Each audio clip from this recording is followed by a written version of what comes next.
Mummy मैं paper देने जा रही हूँ, यही कहकर सुबह 9:30 बजे एक बेटी अपने घर से निकली थी।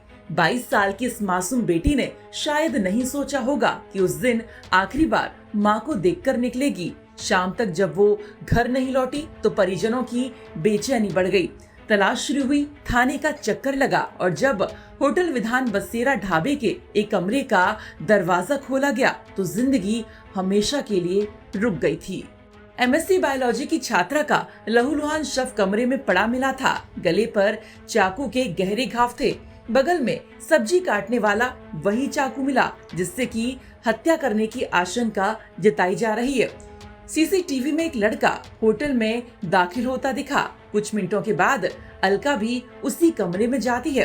फिर दिन भर वो दरवाजा नहीं खुलता है और जब खुलता है तो इंसान नहीं, लाश मिलती है।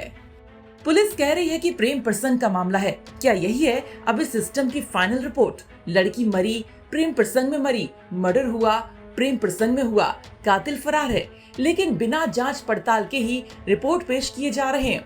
मृतका के माता पिता को क्या पता था कि जिस परीक्षा का बहाना बनाकर बेटी निकली थी वो परीक्षा भरोसे की थी, व्यवस्था की थी, लेकिन वही व्यवस्था जीवन की सबसे बड़ी हार बन जाएगी। अब सवाल उठता है कि होटल में बिना आईडी एंट्री कैसे हुई? सीसीटीवी में दिखा लड़का पर 24 घंटे बाद भी फरार क्यों? लड़की की जान गई पर थाना पहले तहरीर मांगता रहा। इस मामले में एडीसीपी वैभव बांगर कह रहे हैं कि फॉरेंसिक जांच हो रही है, पोस्टमार्टम रिपोर्ट आएगी, कार्रवाई करेंगे। लेकिन एक माँ की गोद सूनी हो चुकी है साहब। अब कानून की रिपोर्ट नहीं, इंसाफ चाहिए। लाश मिलते ही फॉरेंसिक टीम और पुलिस टीम और थाना टीम वहाँ पर रवाना कर दी गई थी। लाश की शिनाख्त हो पाई थी और लोग को भी इन्फॉर्म किया। इसके बाद फॉरेंसिक टीम ने लाश को गहनता से विश्लेषण किया। जो भी साक्ष्यों को संकलन करने से साक्ष्य भी संकलित किए। अभी लाश को हमने मॉर्चरी भेजा गया है टीम रिपोर्ट। किस प्रकार से देख के लग रहा था क्या हत्या की आशंका है या फांसी है? अभी तो उस संदर्भ में कहा जाना ठीक नहीं है, उसकी विवेचना अभी शुरू है। जैसे भी हमें आगे की इंफॉर्मेशन मिलती है आपको बता। प्रत्यक्षदर्शी बता रहे हैं कि उसकी गला काट करके हत्या की गई है। वो अभी हम उसका आपको बता नहीं सकते, उसका विश्लेषण करना वही बाकी है। जैसे विवेचना में सामने आएगा आपको तुरंत बता। पुलिस ने शव तो देखा होगा कुछ तो?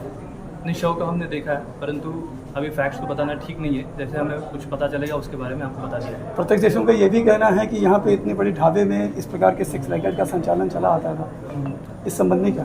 बिल्कुल, जो इसके ओनर है उनके खिलाफ भी जो भी विधिक कार्रवाई होगी वो अवश्य की जाएगी। जिस भी एक्ट के अंदर उनको दोषी पाया जाएगा उनके कार्रवाई अवश्य। वाराणसी से रोशन जसवाल की रिपोर्ट, यूपी तक।